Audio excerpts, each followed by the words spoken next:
impulsan nuestras vidas. Desde coches hasta cortadoras de césped, de barcos a locomotoras. Han transformado nuestro mundo y nos han llevado a la Luna.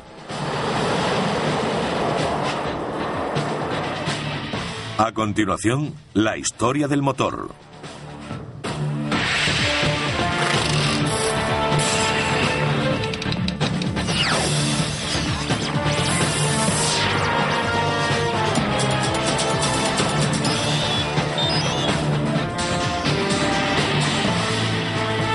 Maravillas modernas.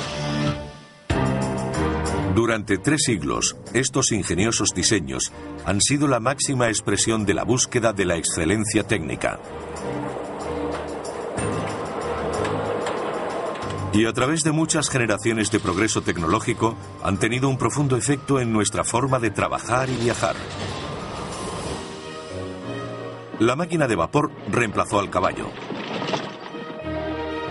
Los motores eléctricos y de gasolina sustituyeron a la máquina de vapor. Más tarde, el reactor llevó las cosas a un nivel superior. Y ahora, los motores microtecnológicos demuestran que menos es más.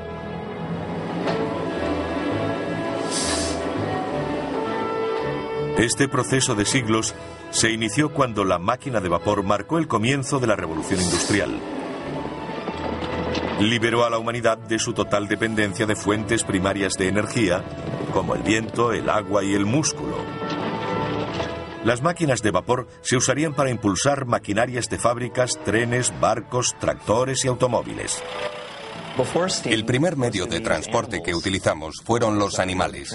Cuando se inventó la máquina de vapor, pudimos mover más volumen, más rápido y de forma más segura que cuando se hacía con animales. Eso fue un cambio enorme. La gente se sentía menos atada a las pequeñas ciudades. Podían vivir en el campo y seguir conectados con la ciudad. En un motor de émbolo, el vapor entra por un extremo en el cilindro y lo empuja hacia atrás. Luego entra por el otro extremo, empujándolo hacia el lado contrario. El vapor se genera en una caldera, un recipiente metálico donde se calienta el agua usando madera, carbón, aceite o gas natural como combustible. Una turbina de vapor es como un molino, con la diferencia de que sus aspas son movidas por vapor a alta presión en lugar de viento.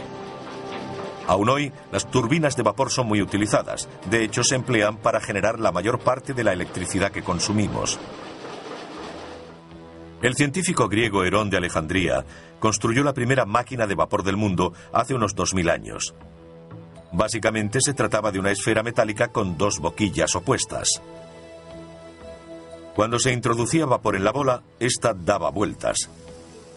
Herón expuso su invento en el Serapion, un museo de Atenas, donde entretuvo a los visitantes durante años, aunque solo fue considerado un juguete interesante. En 1705, 2 ingenieros británicos, Thomas Avery y Thomas Newcomen, crearon una gran máquina de vapor que podía utilizarse para bombear el agua de las minas de carbón inundadas. Empleaba un émbolo que subía y bajaba dentro de un cilindro hueco.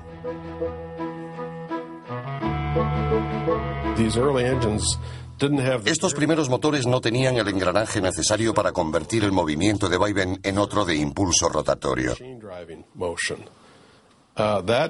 Eso no sucedió hasta la década de 1770, cuando James Watt desarrolló la máquina de vapor más famosa del siglo XVIII. James Watt, un profesor de la Universidad de Glasgow, inventó varias mejoras, haciéndola mucho más práctica para mover maquinaria. Su regulador centrífugo o de bolas se expandía a medida que el motor iba más rápido. La fuerza centrífuga hacía que las pesadas bolas metálicas se separaran, cerrando una válvula que lo desaceleraba. Y a medida que se expandían, controlaban el movimiento del vapor en el cilindro. Se trataba de un dispositivo muy eficiente para evitar revoluciones excesivas y, aún más importante, para mantener un movimiento uniforme y regular. En 1800, más de 1.500 máquinas de vapor funcionaban en Europa y los Estados Unidos. Además de bombear el agua de las minas, también impulsaban las máquinas de las fábricas. Gran Bretaña fue la primera nación occidental y del mundo realmente en industrializarse. Y mucho de lo que allí se creó se desarrolló a partir de la invención de la máquina de vapor. En 1830 los barcos de vapor atravesaban regularmente el Atlántico. Los primeros no eran muy diferentes de los de vela de ese periodo. Tenían altos mástiles y velas, pero la gran diferencia era la enorme rueda de paletas en medio del barco. Movida por una máquina de vapor, proporcionaba potencia extra al girar en el agua.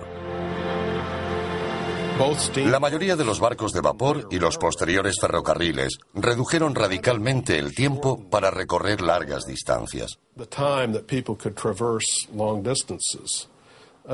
El político norteamericano Chancy Calhoun a menudo hablaba de conquistar espacio. Y básicamente eso es lo que hicieron estas máquinas. Ayudaron a conquistar espacio. Acortaron distancias entre dos lugares.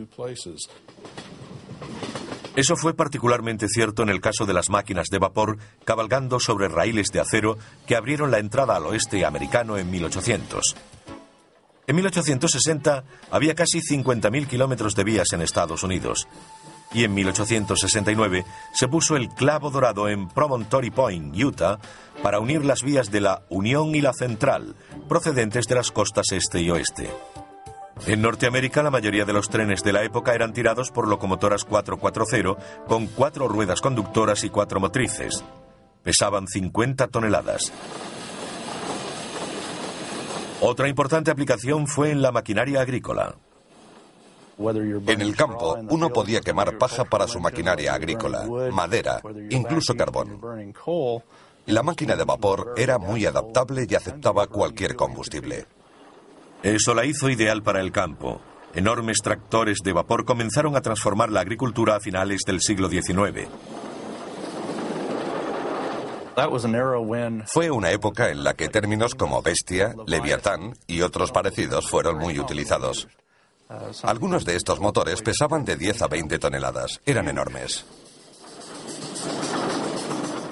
A mediados de siglo, un norteamericano, George Corliss, desarrolló la más importante máquina de vapor desde James Watt.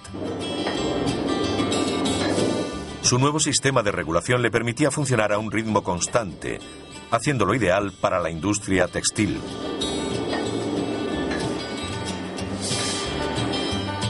Este motor de Corliss, recientemente restaurado, fue uno de los 3 instalados en un molino de azúcar al sur de California en 1911. Durante 67 años, impulsó maquinaria para la obtención de azúcar de remolacha. Tenían vapor para cocer y limpiar las remolachas. Movía toda la maquinaria y un generador de la fábrica. Así tenían luz y energía para todo lo demás. Y la fuerza motriz necesaria para la centrifugadora, extrayendo el azúcar de la pulpa de la remolacha. Era un sistema muy eficiente. La máquina de vapor lo hacía todo. El enorme volante pesaba 8.500 kilos y el conjunto unos 40.000. El motor de 300 caballos prestó servicio hasta 1978, cuando se derribó la azucarera Holly de Santa Ana. Un tipo completamente nuevo de máquina de vapor sin pistones fue presentado por 2 ingenieros a finales de 1800. Charles Parsons, de Gran Bretaña, y Carl de Leval, de Suecia. Y no es el único tipo de máquina de vapor que sigue hoy en uso. Las turbinas que utilizan la presión del vapor para hacer girar las aspas de un rotor son más compactas que los motores de émbolo y normalmente permiten temperaturas superiores y una mayor expansión del vapor. Todo ello implica más potencia. A principios de 1900 navegaban por el Atlántico varios buques impulsados por turbinas y en 1920 ya habían sustituido a los antiguos motores de émbolo en los grandes transatlánticos. Desde el Queen Mary, votado en 1934, hasta el Estados Unidos, votado en 1951, eran propulsados por turbinas de vapor. Actualmente, portaaviones y submarinos de la Marina estadounidense son propulsados por turbinas de vapor con combustible nuclear. Es muy probable que el televisor que ahora mismo está mirando funcione gracias al vapor. La mayoría de